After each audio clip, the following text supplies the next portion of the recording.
Hi, everyone. Welcome to this seminar. It's an evening seminar for those of you in the UK, and it is a lunchtime seminar for our speakers who are joining us from the East Coast of the US, and it's probably a middle of the night seminar for some of you out there. But welcome, whatever time it is where you're joining.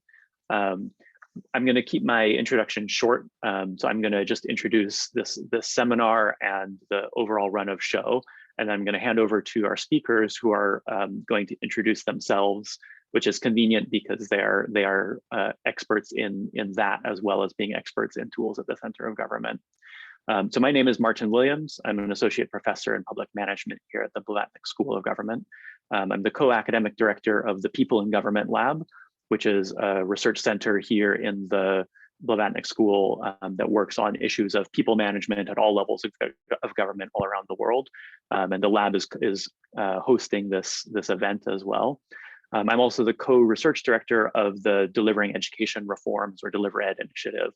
And my third interest in these types of center of government tools for reform is as part of a book project that I'm working on about the history of system level civil service reforms in a number of countries in Africa.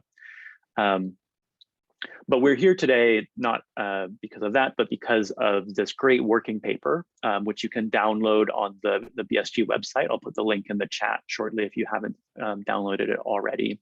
But this great BSG working paper, there are 3 panelists today have written, which is based on their research and their experience working with governments all around the world on trying to improve performance. And again, how do you drive that if you're someone who's sitting at the center of government?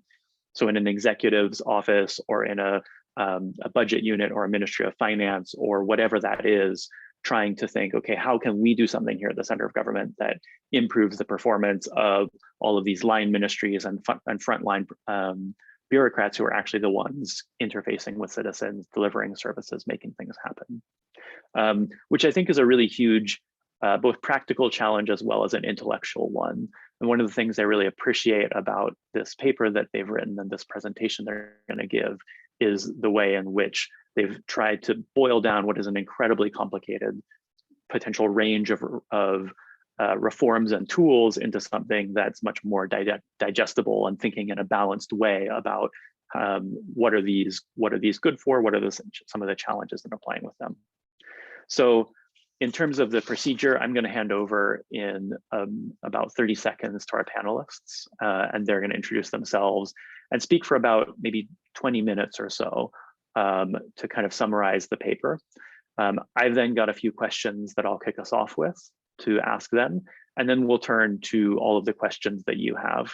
So please feel free to put your questions in the chat at any time while they're speaking. The questions are moderated, so when you enter them into the chat, you won't necessarily see them appear immediately, but rest assured that they are coming to us, and we will get them shared and sent on to the panelists. So you can submit those as the panelists are speaking, or save them until we get to the question session at the end. And you can use the Q&A function for that. So with that, let me hand over to Dustin Brown to introduce a bit more about who he is and who his co-authors are and where this project came from. So Dustin, take us away. Great, thanks Martin, and thanks for hosting. Look forward to the discussion. So I'm Dustin Brown. I am a senior career official in the Office of Management and Budget, which is within the Executive Office of the President in the United States. I've been in that role across 4 administrations now, leading things like development of the President's management agenda, the government performance framework, as well as working on federal workforce issues. I also chair OECD's Public Governance Committee, where we're focused on everything from strengthening democracy to improving trust in government. And I'm also a visiting fellow here with the Blavatnik School. And I'll go next. My name is Jatinder Kohli, and my career is kind of in 2 halves. So the first half of my career, I'm a civil servant in the British government, worked in a range of different departments, the business department, the one that keeps changing name, the the Cabinet Office, the Treasury, and also in the Home Office. Spent about half of my time in the central government, the other half of my time in line ministries, as I would call them, as we call them in the paper. Have been in the US for about 12 years, initially working in a think tank, working closely with the Obama administration, so a pretty progressive think tank. And for about 9 years now, I've been working with Deloitte, public sector practice, with a range of organizations, sometimes international organizations like the World Bank, sometimes governments at the national level, and sometimes state governments, either in the US or in other countries. So gives you a bit of a sense of my experience. So a breadth of experience working with governments over 25 years. Hey everyone, my name is Samantha McNaught. I'm a director at Social Finance, the US branch of it.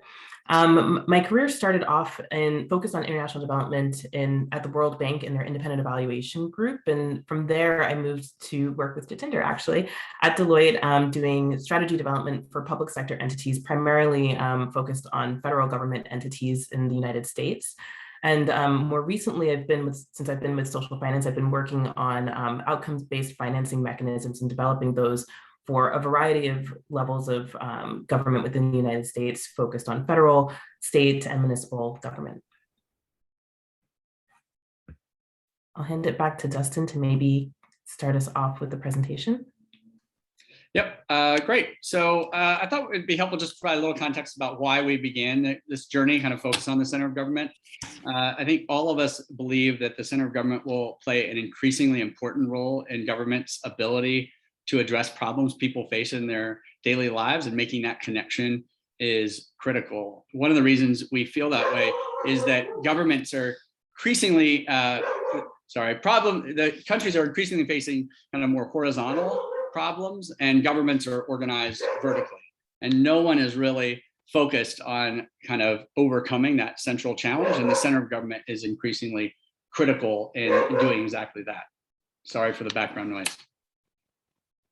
And so what I would say is that in my experience working in the central government, a not atypical situation is where somebody calls you, that could be, in my case, somebody might call you from number 10 private office and say, the Prime Minister wants help solving X, wants change in this particular issue. Like in the US, you could imagine like focus in the coming weeks on things like infrastructure. Like there's a big infrastructure bill that was just passed by Congress, a very significant amount of spending, and there'll be a lot of political pressure to make sure those infrastructure spending commitments turn into real infrastructure on the ground.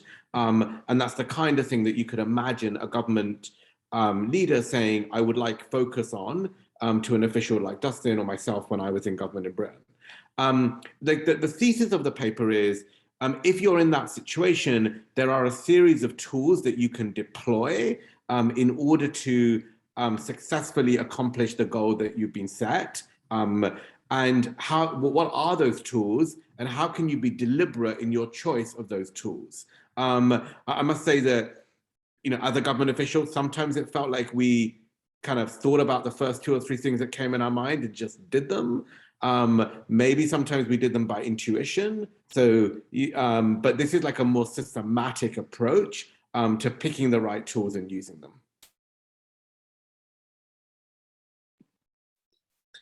Great. So I think we wanted to go through and actually just do a very quick kind of overview of each of the 10 tools. We will try to keep this short and to the point, so we leave plenty of time for the Q&A section.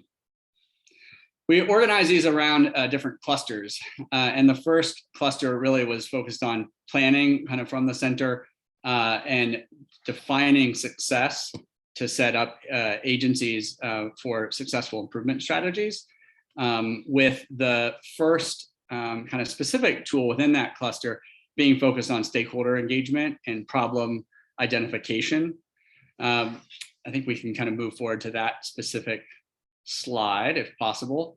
One of the reasons that stakeholder engagement is so critical for the center of government is because it has the broadest perspective on outcomes and stakeholders that are going to be critical to engaging to make sure multiple perspectives are engaged in the process. And perhaps one of the most important aspects to focus on stakeholder engagement is to engage with internal actors, not just external actors, to make sure that there's clear problem identification and agreement on what problem you're trying to solve, both among leadership, but just as important, maybe more important, frontline employees and even end users or beneficiaries. One of the risks that we have seen in stakeholder engagement is one-off convenings sometimes can take considerable resources and may not kind of result in the kind of sustained engagement that is often critical to getting people on board. And you'll see in each of the different tools, we'll try to identify kind of some of the risks, as we did in the paper, that are important to consider when they do make sense and also when they may create unintended consequences. So the second tool that we identified is priority setting with clear measures of success. Many sets of priorities are established by governments, including legislative priorities, communication priorities, political priorities, budget priorities. However, in our experience, governments much less frequently set a specific list of more outcome-oriented priorities that are designed to mobilize multiple programs working together, for instance, on issues that will really impact people's lives. And getting kind of that sort of prioritization process routinized across governments and as a way of engaging leadership is particularly important. We know that goals and targets in particular can be a powerful tool, but organizational cultures obviously have a fear of failing to meet targets that can lead to metrics that are decided as more outputs or things easier to control than truly some of the more outcome-oriented targets that will make a difference in people's lives. The other takeaway we wanted to emphasize here is often this approach can make sense when the interventions are well established and known, rather than in an area that may be newer and we have less clear interventions that you can scale, for instance, across multiple delivery streams.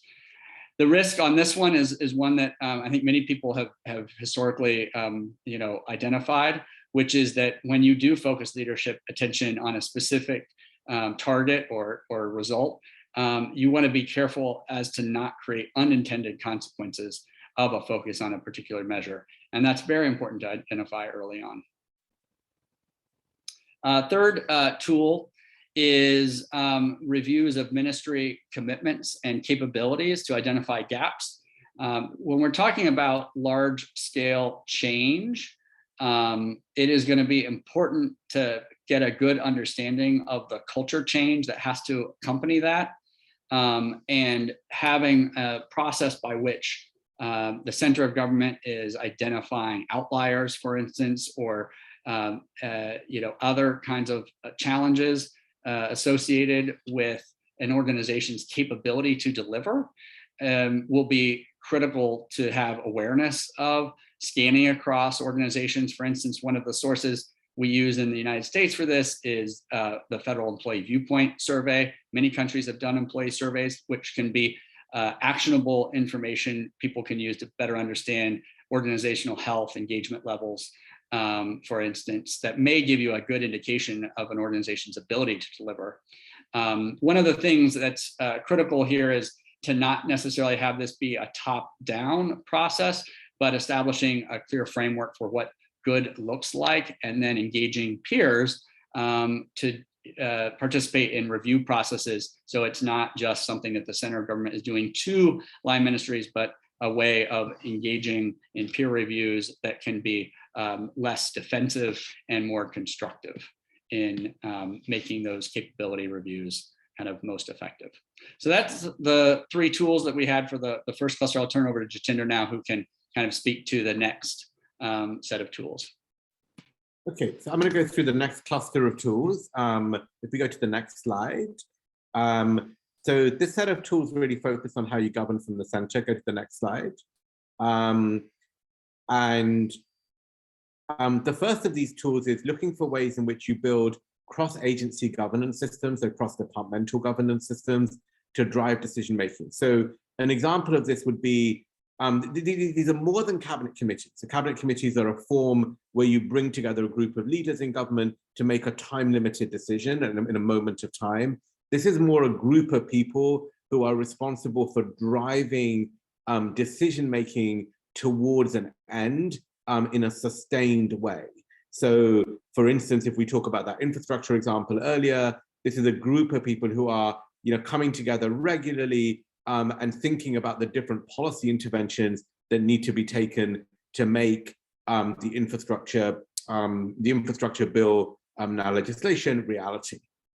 This is the kind of thing where it definitely requires you to draw in people from line ministries and to empower people from line ministries. The center doesn't have the kind of deep expertise here. And the center needs to be willing to recognize that and act much more as in a facilitation role. If we go to the next one, which is on the next slide. So this one I think will be familiar to people at Blavatnik. This is the delivery unit idea. The UK, one of the pioneers of delivery units, now being replicated in many countries around the world. So this is a specific unit set up in the center of government whose responsibility it is to support agencies, line ministries, to drive delivery towards their goals. They come in different guises, delivery units. Sometimes they're much more problem solving in their guise. Sometimes they can be a lot more about accountability. But this particular idea is being deployed in a significant number of nations around the world.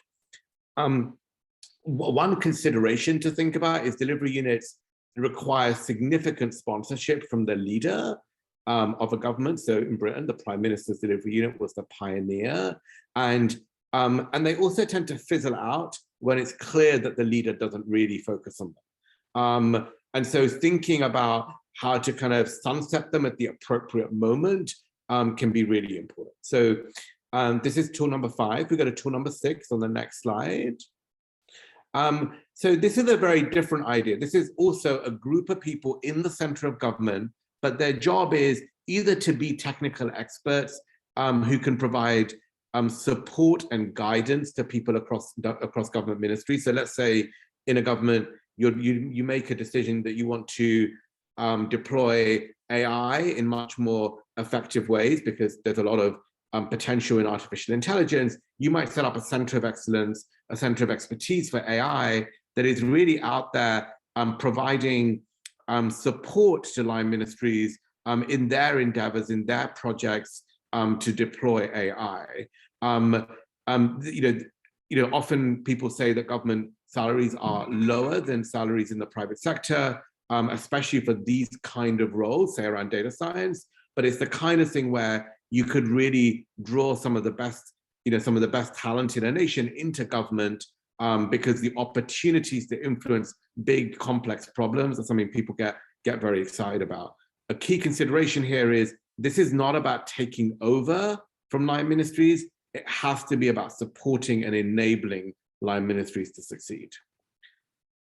And I think Sam's got the next round. Wonderful. Thanks so much. Let's go to the next slide.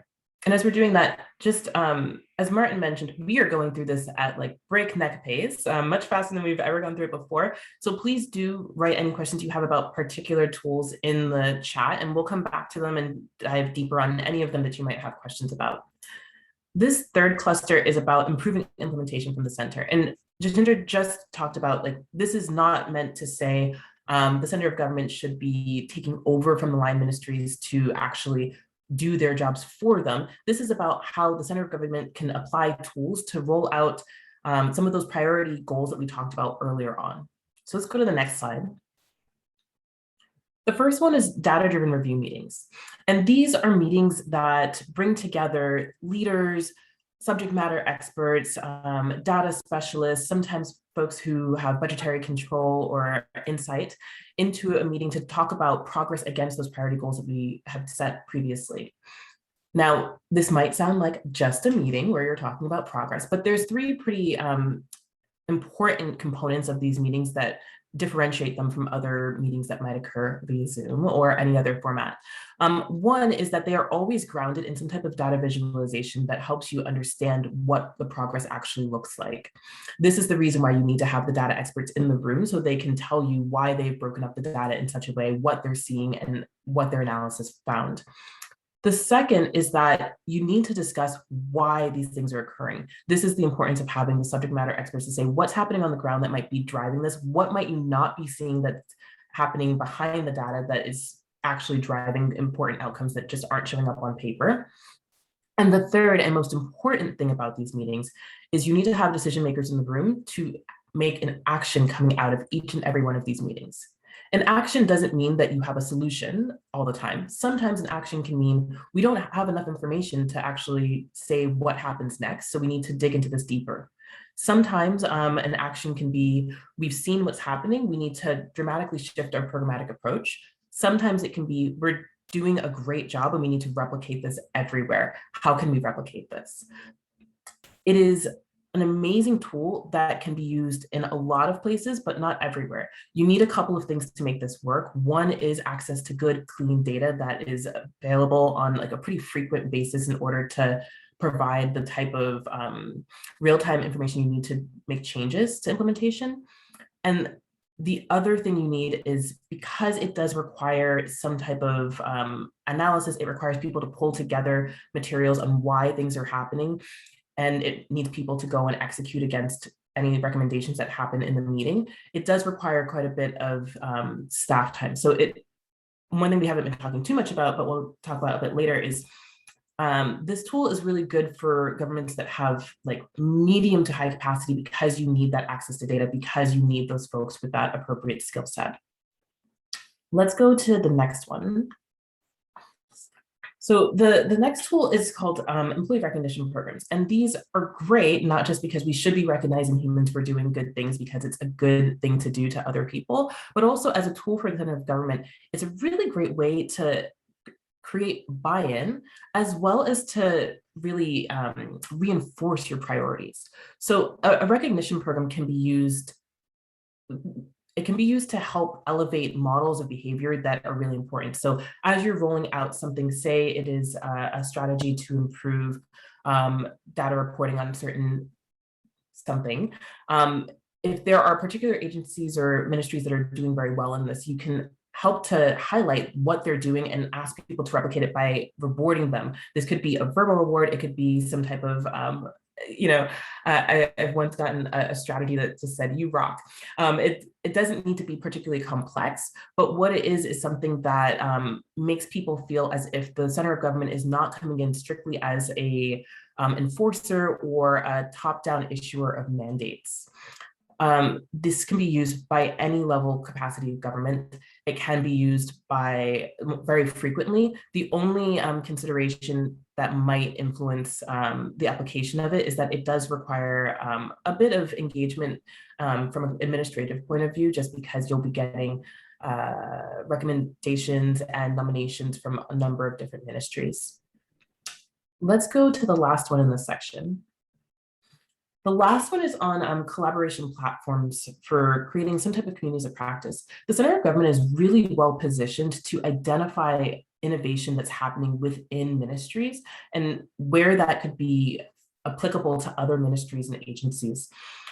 They do a really great, they're really well positioned to identify that and also to create mechanisms for that sharing. So the sharing can be in any format. That could be as basic as having a 2-day training or a 1-day training or a Zoom seminar that helps folks learn about what's happening. It could also be something that is a bit more robust. So something that is perhaps like an online forum that allows folks to talk back and forth, that allows posting of materials.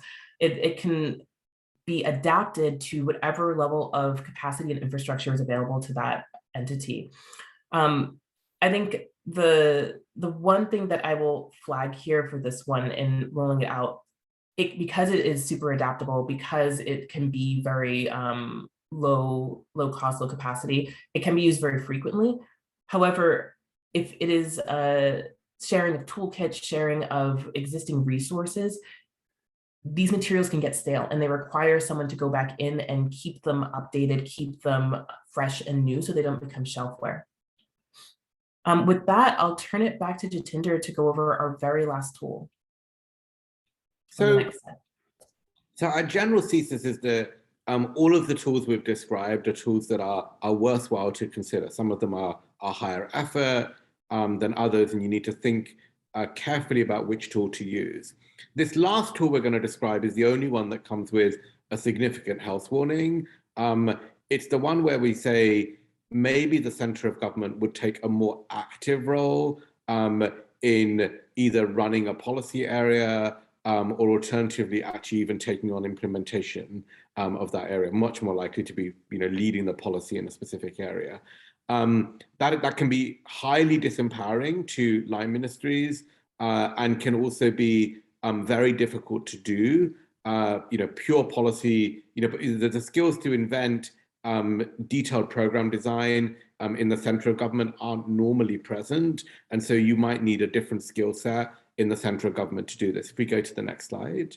But it's not something that you should never consider. It's something that you need to sort of consider as a last resort, maybe use with caution, that kind of thing. An example of this recently in New Zealand, the Prime Minister has set up, has sort of indicated her personal interest and priority for child poverty, and she has sort of centralized policy coordination, policy making for child poverty. It doesn't mean that line ministries are not involved, they still are involved, but definitely it's a little bit being wrestled, leadership has been wrestled from the line ministries to the center. This is something that it probably is only time limited if you do it, and you might think of it a bit more like an incubation function rather than a function where the center owns it forever. One example, which probably isn't the very best example, but I'll throw it out there, is, I used to be responsible for better regulation in the UK. That was incubated in the Cabinet Office and now sits in the business department. Some countries continue to keep that in the center of government. Another example in the UK context is around civil society. I led that unit once when it was in the Home Office, and it's now sitting in the center of government. Is that the right place for it? Short term, long term? Questions like that might be things to consider. So this is the one that we sort of have a little bit of a health warning on. So with that, we could sort of go to the last slide,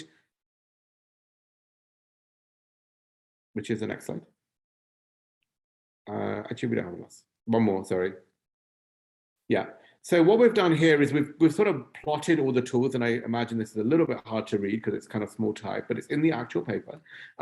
We plotted all the tools on a grid by their level of effort and their comparative advantage. So level of effort is relatively straightforward to understand. Comparative advantage is where the center is really best placed to do this, and if it was done by a line ministry, that would be harder for them to do. So the things towards the top right, central delivery units, are very high level of effort, but the center does have a real comparative advantage. So it's hard for line ministries to do that themselves. On the bottom left, you've got collaboration platforms for sharing. They're relatively low level of effort, but they're also things that could easily be done by a line ministry. So there's a lot of options here. So the idea is by plotting this, we were trying to give people a sense of the different tools and how they fit in with each other.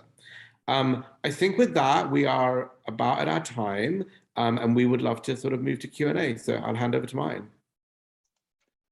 Awesome, thank you for that. And just before we take down the slides, could we please go back to slide 3? So right back towards the beginning. So one of the things that I really like about this paper, and which I think we kind of skimmed over a bit in the beginning of the slides, was the way that the authors have managed to group these 10 quite different tools into these kind of 4 clusters. Because I think for me, at least, that really helps narrow down and kind of arrange these kind of things. So thinking about, okay, we have planning, we have kind of governing and creating structures to drive priorities. We have ways to try and improve implementation, and we have ways to try and directly impact service provision. And so for me, it helps a lot to think about what, these sets of 10 tools in these 4 types of categories. And then, so yeah, I just wanted to go back and kind of revisit that point. We've got some questions coming in now, which we'll get to in a minute. And first, you can take the slides down now, please. So I wanted to kind of abuse my moderator privilege and ask the first question. And for me, the question is really, I think something the paper does extremely well is get this very comprehensive sort of set of tools out there. So going back to the questions that Jatinder posed at the beginning of, being called in as an advisor to someone sitting in the center of government who wants to drive a priority or get something delivered, and they say, what can I do? And I think this is a really excellent range of like, here's all the options available to you. But I wanted to get your thoughts on, is there one, apart from the 10 separate tools, is there kind of one common thread that came together about the overall approach to driving performance improvement from the center of government that the 3 of you saw come together as you were reviewing each of these 10 tools? Yeah, I'm happy to kick things off, and others obviously jump in. And I should have known at the beginning, I'm participating in this in my personal capacity, that my views here do not represent the views of OMB. So I think the main thing I'd take away is just the importance of establishing a really collaborative relationship between the center of government and line ministries. I think the kind of maybe traditional tools of accountability that the center of government has developed over time need to be re-examined. And I think what you see as a theme running through each of these is really kind of the center of government using its convening authority to really ask the question of who needs to be engaged to solve specific problems. Inside government, outside government, leadership levels, front lines, and really kind of determining the right approach for a much more collaborative form of governance than one that is kind of top down and where if you are in a line ministry, you feel like things are being done to you from the center. You really should kind of think about the role of a center of government differently if we're successful as, wow, they're really helping me solve the kinds of problems and achieve the kind of outcomes that we're also extremely passionate and dedicated to. And I see how their engagement is helping us make more progress than I could have made on my own.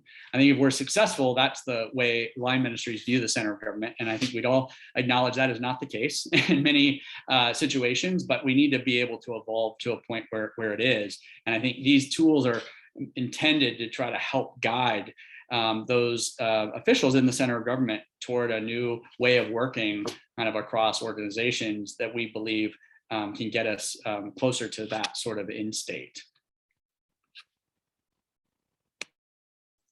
Thanks for that. Sam, Jatinder, anything that you wanted to add to that? No. Excellent harmonization of Martin, let me just 3 minds. And with one more thought. While we've been focused a lot on national governments, I think it's also important to note that the center of government can also apply at state and local levels. There's always an executive of any level of government. And while many of our examples are at the national level, we know that there are many efforts in place, for instance, in the United States at state level governments with like STAT initiatives and other things that I think also these same tools would apply to. So I just wanted to make sure to get that point kind of included in the discussion, that we weren't just thinking about it as a national level, but also lower levels of government as well. Yeah. When we released this, that was some of the reactions that I got from colleagues and partners was immediately, oh, this actually seems really applicable to what we're doing here and what we're doing here, even though we're not actually at the federal level or at the national level. So it's certainly something that people have had really robust conversations about, and they're certainly applicable at different levels.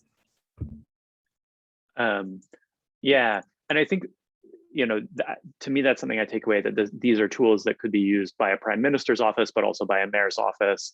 And even, I think, even if you think sort of within a given ministry, you often have a kind of ministerial office, which is the kind of executive of that organization, and the kind of the people who are sitting in that kind of center, the sort of executive office within the ministry can use varieties of these kind of things at that level as well.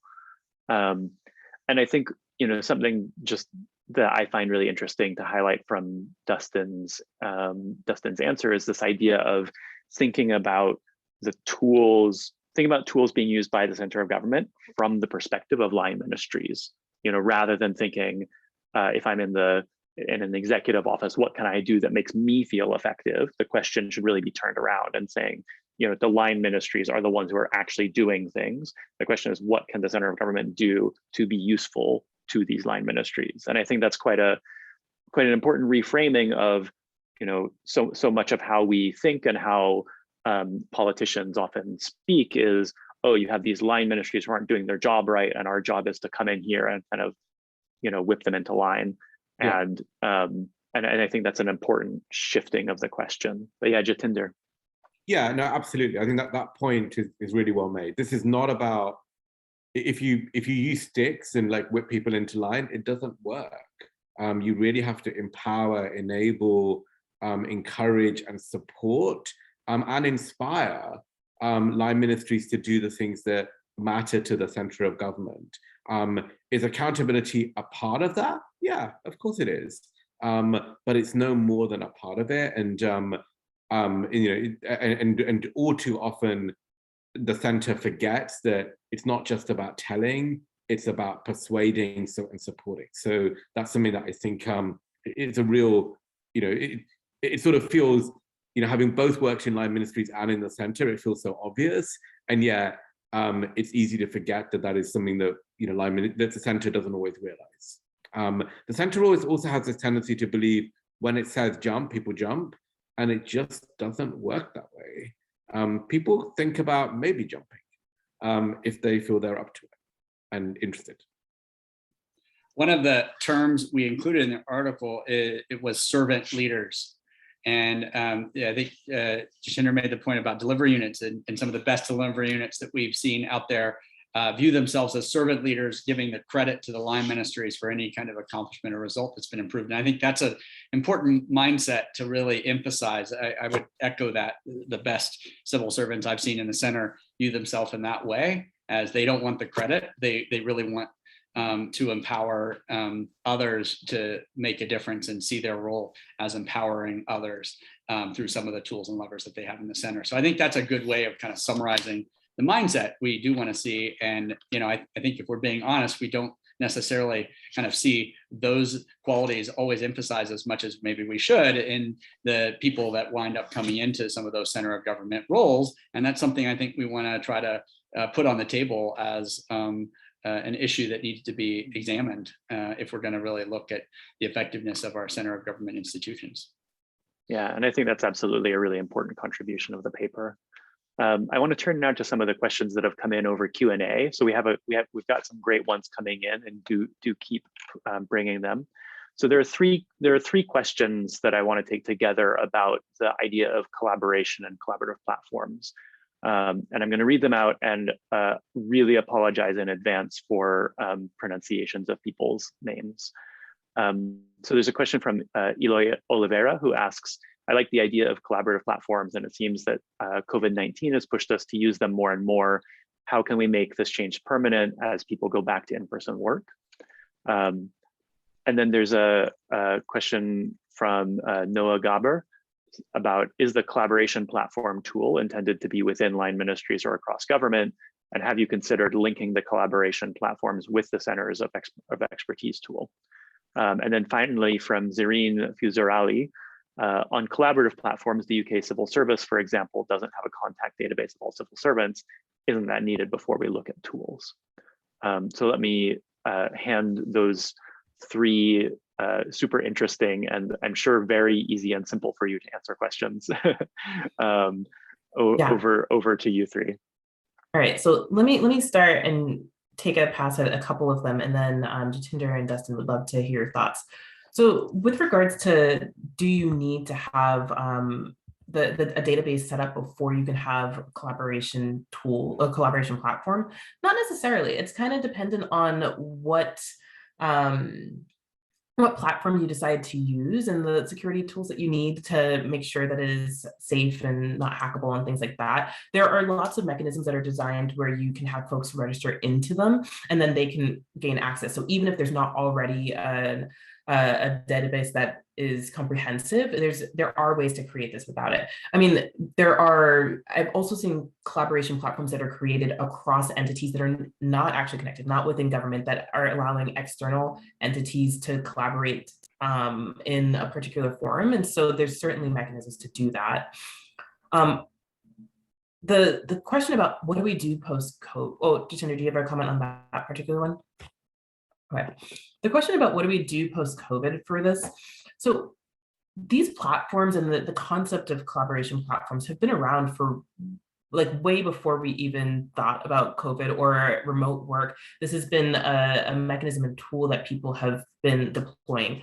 I think we are using it more now, but the way that we continue to use it is to continue to dedicate resources to it. So you can only have active and useful collaboration mechanisms if you have someone who's dedicated as a moderator, if you have someone who's continuously trying to identify areas where we can share learnings, if you have someone who's creating prompts to make sure that people come back to that platform to actually engage with it.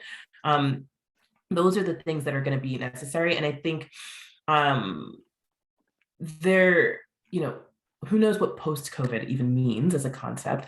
And I don't know what the future of work is a term, but the future of the way that we work together and collaborate might actually mean that these mechanisms continue on forever, because we will have a new way of, there will be more people who are continuing to be remote, even if we go back fully, whatever that means. And I was going to take Noah's question. Absolutely, it can be done by ministries or across government, and that's one of the reasons why the comparative advantage of that tool was low, because it can easily be done by people. It could even be done by people outside of government. Like, there's nothing stopping an outside organization building a collaboration tool that people in government and others in the field use to kind of learn from each other and to kind of spread best practices, to stop reinventing the wheel, those kind of things. And then I think the other half of Noah's question was linking it with the Centers of Expertise tool. Yes, absolutely. Like, that's exactly the kind of thing you could do, is imagine a Center of Expertise that builds a collaboration tool. We separated them out because you don't have to do them together. You could, in theory, do them separately. And I think in some cases that will be the appropriate thing to do. But we wanted to sort of keep them a bit separate for that reason. I'll stop there.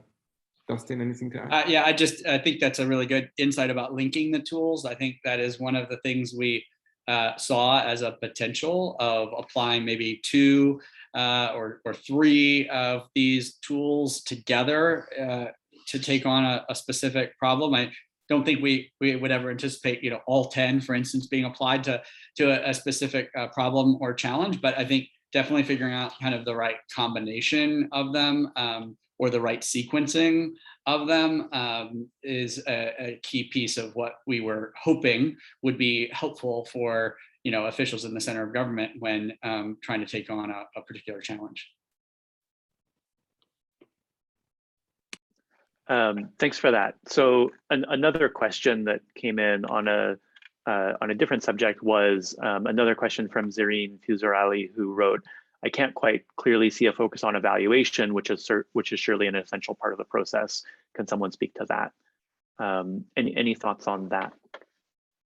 Yeah, I can talk to that. So a number of these tools involve evaluation as part of the part of their work. So a delivery unit would often ask the question, what have you done in terms of the impact you've had so far, the progress you've made? What evidence do you have about which things have been more effective than others, and look towards scaling the things that have been more effective and addressing or potentially even sunsetting the things that have been less effective.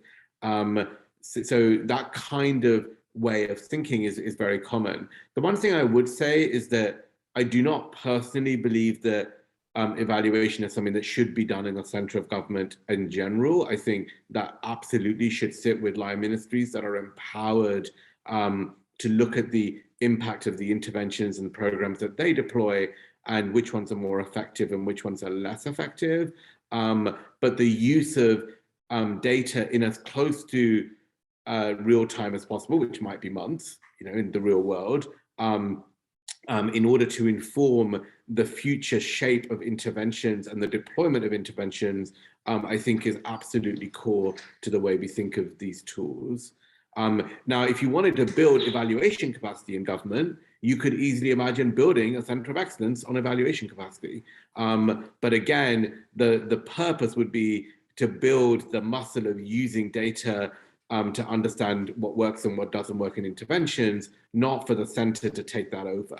I definitely would recommend against using the last of our tools in the field of evaluation.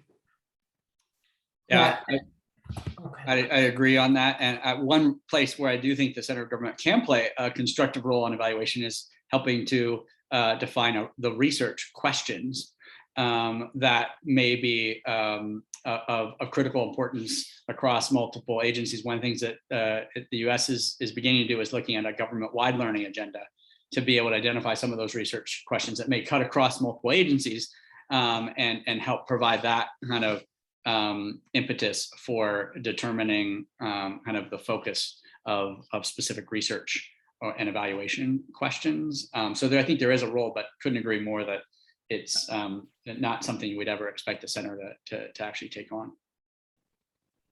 Absolutely. The last thing I'd say on that is just the way that we use shorthand when we went through this presentation, but the way that we actually define it in the paper about setting priority goals is, I think we use the language of setting goals with clear measures of success. And so we are already building into the development of all of this something that is assuming that there will be tracking, there will be monitoring, there will be evaluation of this. It's just not the main tool that we're recommending for the center of government. Something that I find really interesting in the way that the three of you have responded to that question is this emphasis on the idea that actually it shouldn't be the center of government that is doing the evaluation. It should be, if anything, the center of government supporting line ministries to do the evaluation. And I think that that's quite different than the way that a lot of, both in terms of practice and in sort of writing about the use of evaluation within government as kind of an accountability tool. And so, one of the things that I teach on the evidence and public policy course here at BSG, and one of the things we tell our students is, when you use evaluations within government, there are two purposes for which you can use it. One of them is accountability, and one of them is learning. And those things often go together, but there are also often tensions between them. And I think that, kind of in line with your overall push for this idea that the center of government should not see itself sort of, I guess, not that the accountability function isn't important, but that perhaps it's been a bit overemphasized in practice and writing over the last couple of decades, and that the center of government really should think about itself as in service to the line ministries. And I think some of the best and most impactful examples of where you see evidence use are not one-off evaluations by outsiders, but in the institutionalization of cultures of evidence and evaluation and learning within the ministries that are operationally responsible for delivering those programs. So I just thought that was a really interesting aspect of your reactions to highlight. Another question from Andy Feldman saying this is a terrific list of tools. If you have some favorite examples from around the world, it'd be exciting to hear about them for whatever subset of tools we have time to cover. So if there's one or two examples each that you'd like to highlight, then this is kind of like, asking a kid in a candy store to choose one of these things to taste. For bureaucracy nerds, at least, that seems like an appropriate analogy. But let me throw that over to the three of you. Yeah, I can go first. So the tool I think that gets less visibility than I think it might, and I think is really powerful, is capability reviews. It's a tool that's been deployed in a relatively low profile, way in a number of countries around the world, including the UK. And because it sort of plays into the way you're describing, Martin, in terms of it being very focused on empowering agencies, supporting them, rather than sort of telling line ministries what to do. It's really the center facilitating a process of peer review across departments, which I think can be really valuable. And certainly I ran a capability review type process in the UK, and we got a lot of very positive feedback from the people in ministries that were affected by it. And what they really liked is they talked about how they liked the fact that the reviewers were each other. So they liked that. And they actually saw it as a really good training opportunity for their own people. Like, what better way to get yourself like a management, like a really high quality leadership course than to go into another organization and see that organization from the vantage point of an outsider and come to judgments about how that organization is doing. So that's a really powerful way to sort of train your senior leaders. So maybe they could go to the Blavatnik school, but they could also go and do something like a capability review.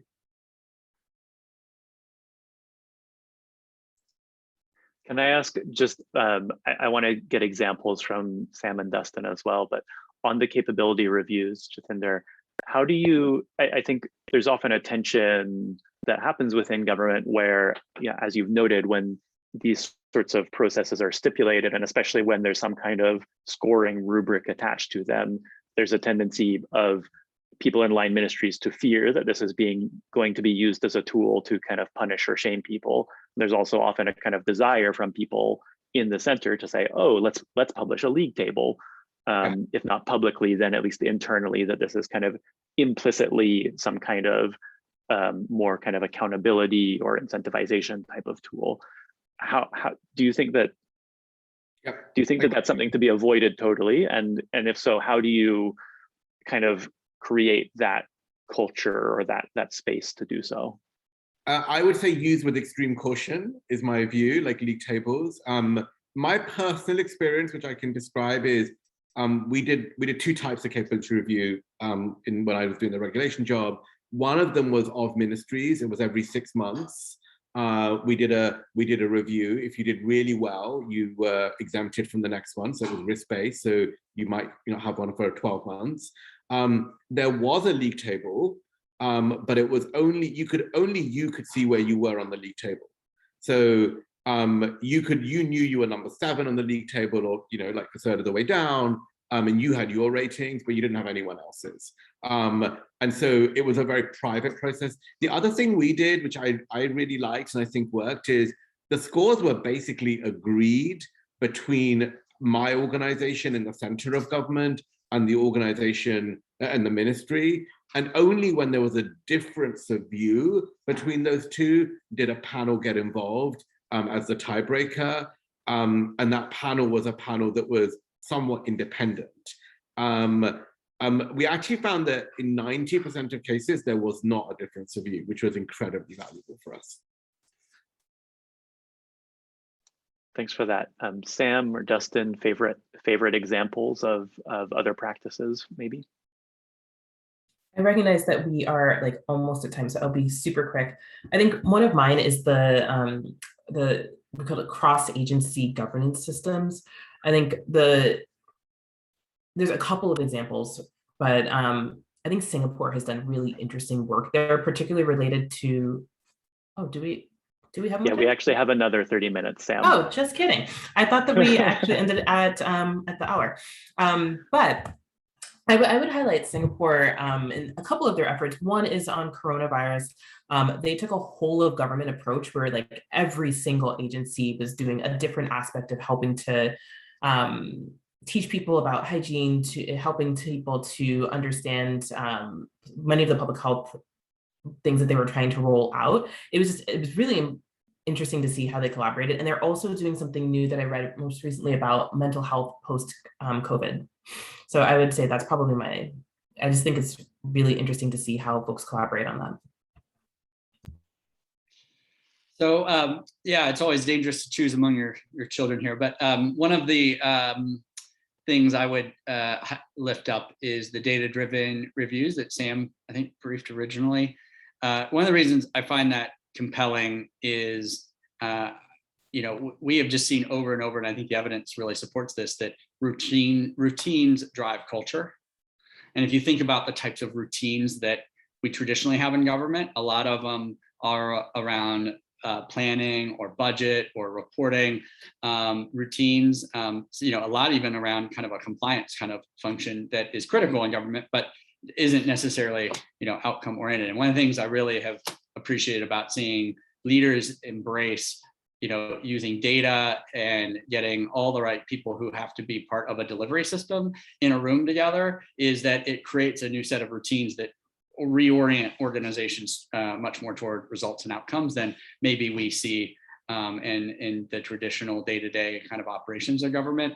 So that has been something I think is a really powerful way for leaders to engage with their organizations to get better alignment and better understanding of what's working, what's not, and what actions can be taken kind of throughout different stages of the delivery chain to get better results.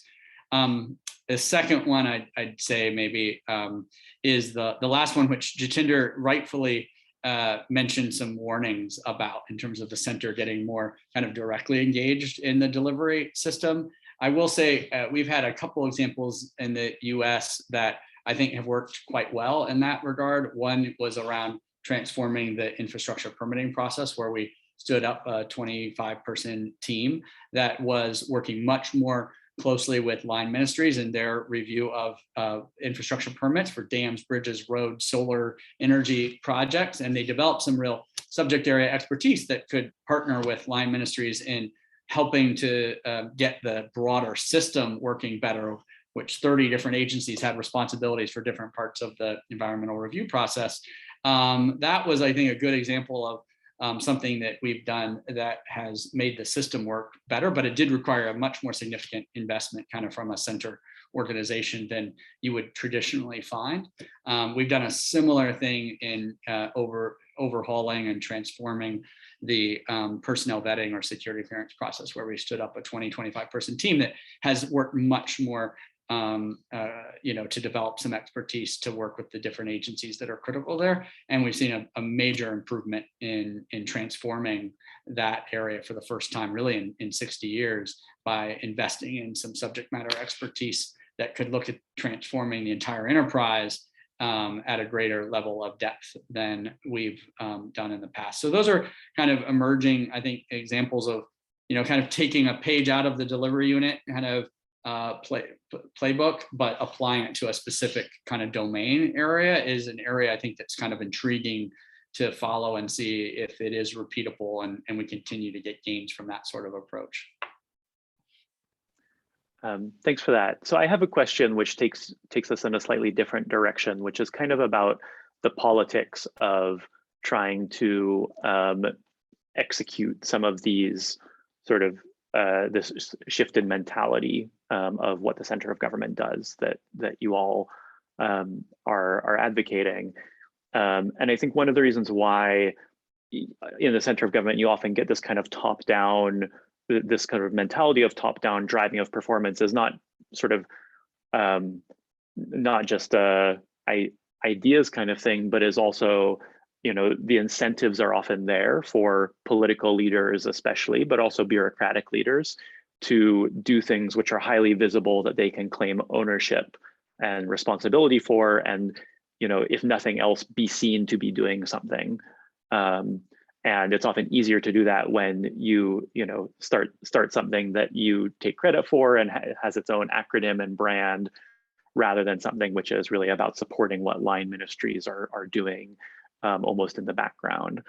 And so how should we think about the politics of making this alternative kind of approach a bit more appealing or palatable or feasible? Yeah, like I would say you certainly need a certain amount of emphasis in the center of government on, showing visibly to your leaders the impact you're having, at the very least. Like, I'm not sure you need to kind of feed your own personal ego as a leader. Like, some people like that, some people don't, but it's not essential. What is essential, I think, is that, you are competing for resources internally, and resources in the central government are scarce always. Things that cost $1 million in the central government are a lot harder to get money for than things that cost 20 million in an agency, in a line ministry, because there's a lot, the money is fundamentally in line ministries, and there's a lot more scrutiny about the money in the central government. I think the way you square that circle is you, as a leader, have to show to your principals, the people who are making decisions about budget, etc., the success and the impact you're having. And it can't just be, all these line ministries really like me. It can't be that. It has to be, we achieved this end because we adopted this more empowering approach that supported line ministries rather than crack the whip on them. And I think demonstrating that is going to be really important for leaders that want to deploy this kind of approach. Like, the alternate isn't much fun either, which is you try the crack the whip approach, it becomes pretty clear it doesn't work.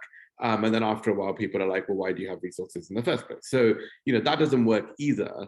Now, to be clear, like, it's not like we're saying you would never hold people to account. You would never say to people that you must do this. You would never say, why didn't you do this? Of course you would. But if you only do that, that's not an effective approach. So that's sort of how I would present it. Not the easiest balance to strike, but one that I think is important to try and strike. Yeah, I'd maybe just build off of that by saying, I do think, your bureaucratic leaders, I love that term, Martin, that do need to kind of understand the political realities of the people that they're working with. And often I think one of the things I've come up against is the issue of time, and it's just so different for people who are career civil servants who are thinking about things in a much longer time frame than many of the political appointees. And being able to be really honest about that difference in orientation and deal with that is extremely important to getting the alignment that's needed.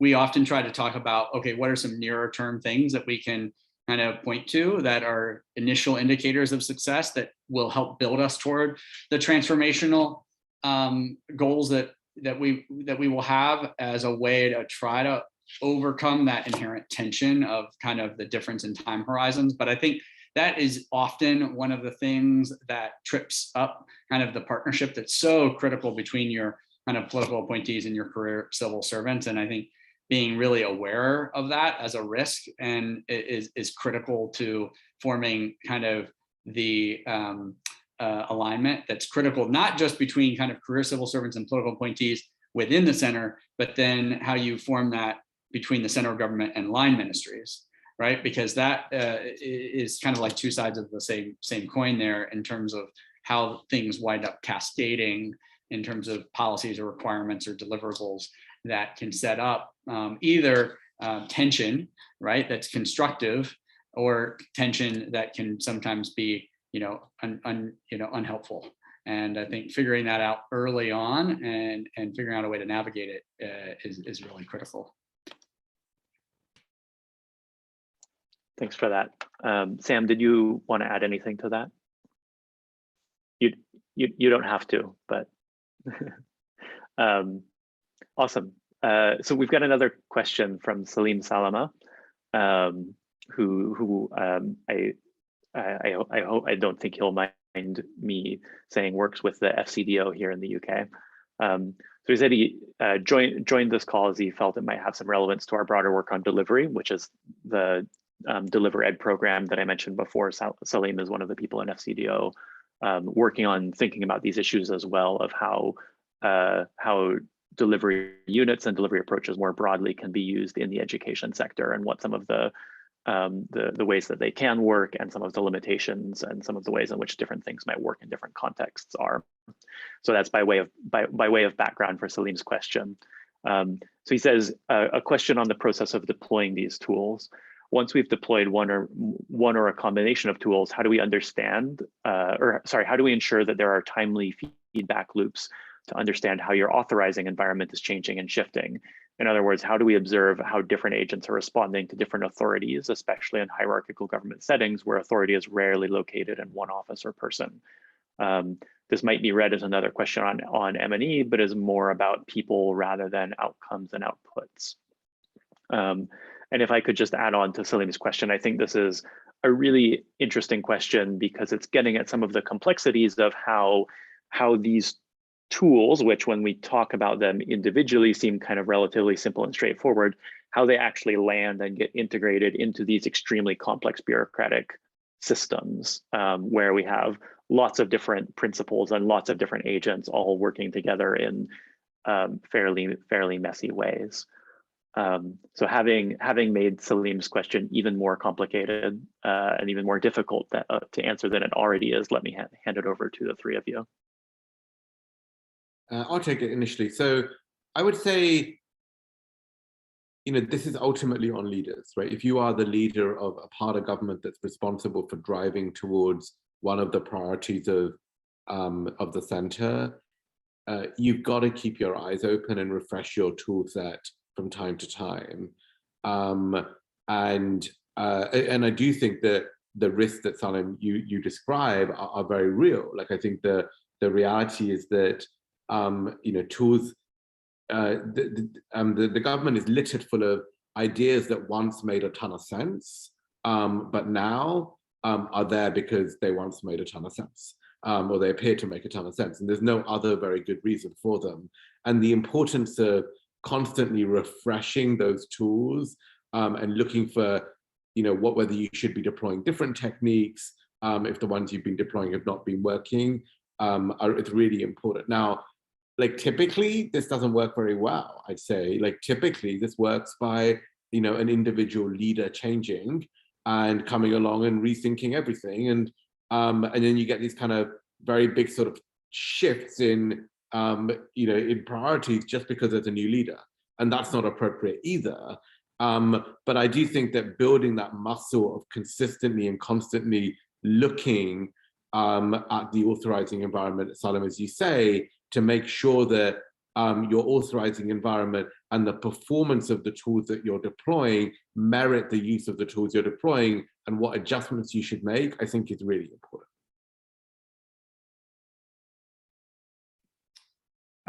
I just have one other word that comes to mind in that question, which is the willingness to get feedback is a really important skill, even if you're in the center of government.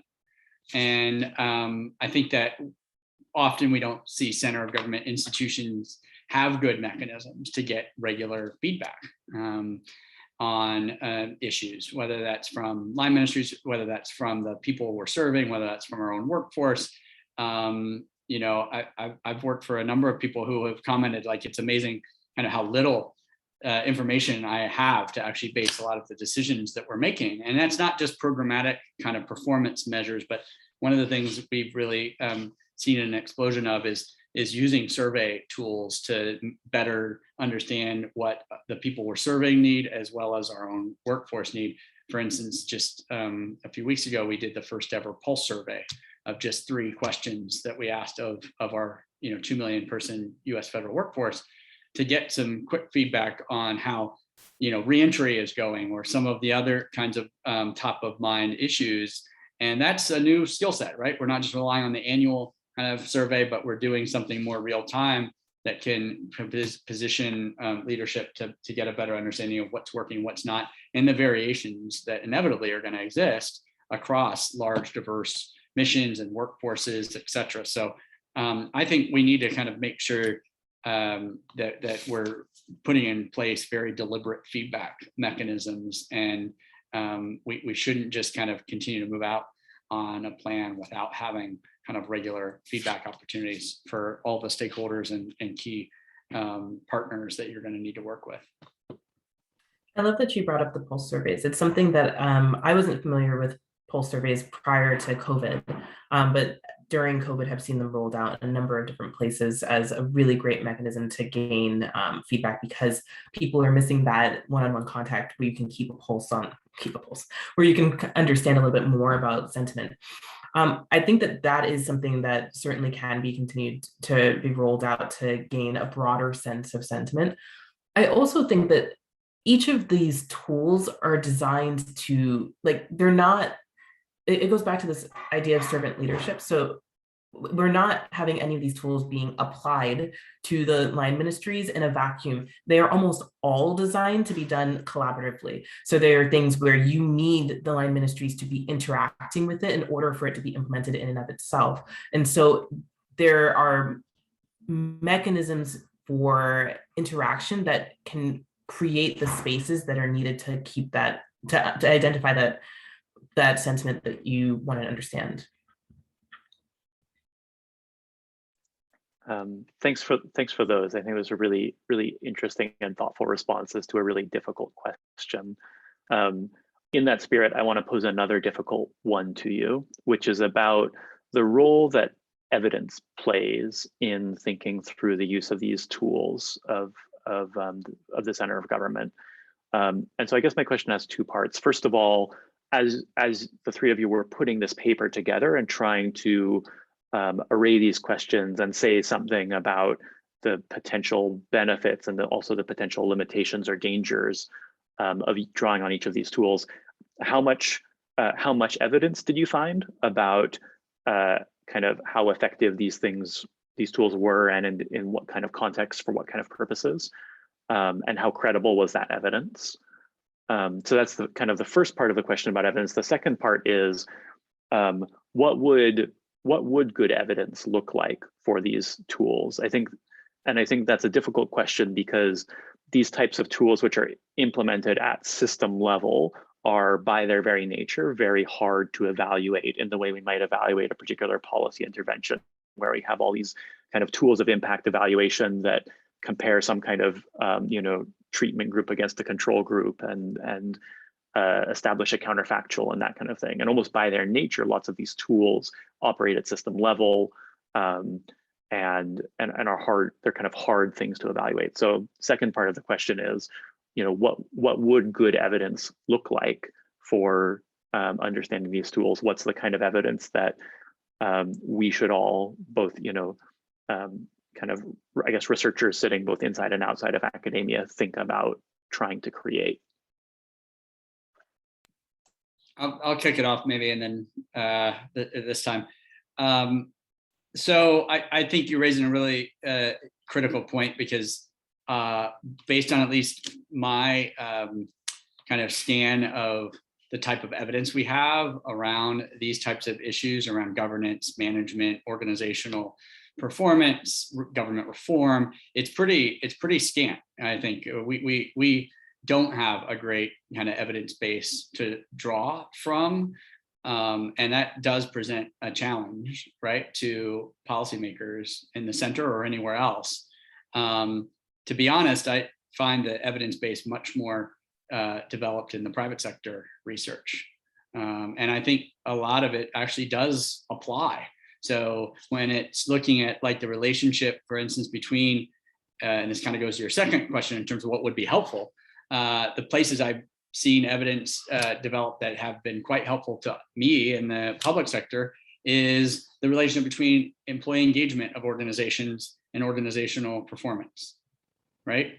Being able to use that metric with some confidence that if we improve it, it's not just going to be great for the workforce, but it's actually going to be great for the mission that they're serving, right? And that linkage is very powerful for leaders to accept and adopt, and that's been pretty well proven, and I think embraced in the private sector. We haven't necessarily always seen that same kind of appreciation in the public sector, and we need to kind of catch up. Another example of that is, the relationship between that customer kind of experience or service level and how much they trust that institution. Again, that's something that I think the private sector has developed pretty clearly. Amazon and Jeff Bezos was kind of famous for always leaving a seat at every meeting empty for the customer perspective. We haven't necessarily, embraced that same kind of philosophy in many of our government institutions, and probably would be wise to recognizing kind of the linkage there between people's experiences firsthand with an organization and then how much they wind up trusting that organization is an example of something that I think is very powerful for the public sector, and clearly kind of ways that the private sector has realized is critical. So I would say that we have a lot of work to do in trying to build up that evidence base in ways that give policy makers and other leaders kind of actionable insights along those lines. Mm-hmm. And if I could just jump in on that, I think, in a way, I completely agree with your answer. And I think in a way, the examples that you gave of useful evidence almost illustrate the point that, the examples are about sort of the importance of these kind of things rather than the effectiveness of these tools in achieving these things. And I think that's, I think for me just underscores the importance and the size of the gap that we have. But Sam, sorry, I interrupted you. No, you're fine. I was going to say something very similar of, an impact analysis of these tools would be really interesting, but probably like incredibly problematic. Someone would dedicate their entire lives and get to a 5,000-page thesis of nothing, because there are so many nuances that would make that difficult. A validated outcomes approach would probably be better of like, did we achieve the particular strategic goals that we set out to achieve within a particular government and within a particular center of government at a point in time? I think one of the things that when I think about where I'd like to see some empirical analysis that would be interesting and useful is to kind of map out, again, doing validated outcomes against the goals that they have set. What are different government capacities? And so doing some type of analysis looking at grouping governments by capacity, whatever we define that as, and seeing when they have applied these tools, where do you start seeing successes and failures, and how can we understand trends in those successes and failures to achieve the goals that they have set out to achieve based on their capacity? I think that would be a very interesting empirical exercise. But again, there's a lot that goes into achieving goals. And no one would expect that a pandemic might throw off all of your approaches. So I do think that would be probably the one area that I'd dig into more. Jatinder, did you want to come in on this? Jatinder's wise enough to not accept this hospital pass of a question from me.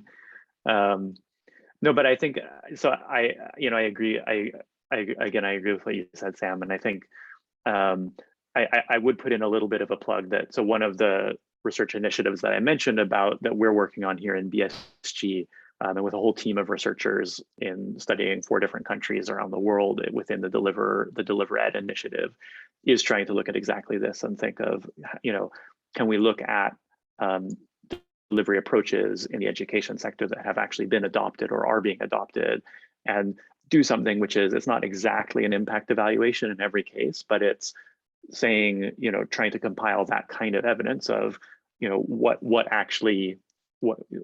do governments try and adopt, what do they actually do, and what are the downstream consequences of that. And so we have, I think your characterization was definitely right about the difficulty of doing that in a sensible way, and it's something that we've really been wrestling with, and we're still in the process of actually doing the empirical parts of that. And so this is mostly just a plug to watch this space for hopefully somewhat sensible things coming out within the next, starting to come out within the next few months on those kind of questions. But we're very, perhaps foolhardily trying to do that.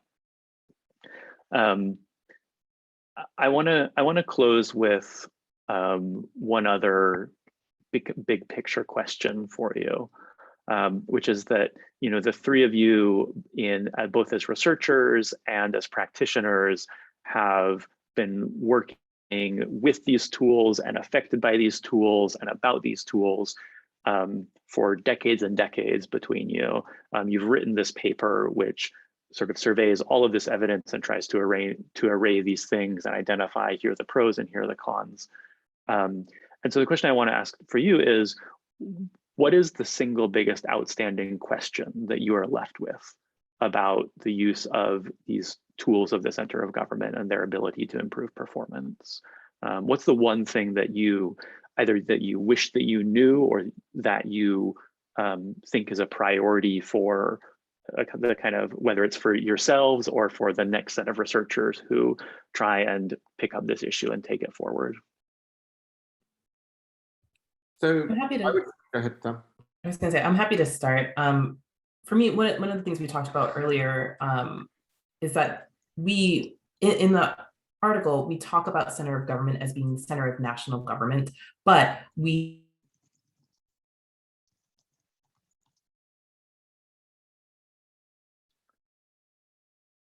I think Sam has frozen. All right, I'll come in then. Yeah. So I would say I think we describe a way of working which places the center much more as a servant leader to line ministries. As you recognize and we talked about earlier, saying operate this way is a hell of a lot easier than kind of seeing what the recipe is for getting people to operate this way. So I would say, how do you sort of engender that culture change in the center of government so that techniques around servant leadership are more heavily and more willingly embraced? That was what I would say. Jatinder and I are of the same mind. I wrote down the word culture change too. And I think what we're putting on the table here is how do you change the culture of the center of government, right? To be that service leader that Jatinder mentioned. And I would also put on the table to be able to better understand the difference between the means of government and the ends of government. And I think what I mean by that is the end of government is outcomes, its impact on people's lives, its results, right? And yet many of the focus areas of the center of government traditionally have been much more on the inputs, right? The budget, the legislation, the communications, the policy.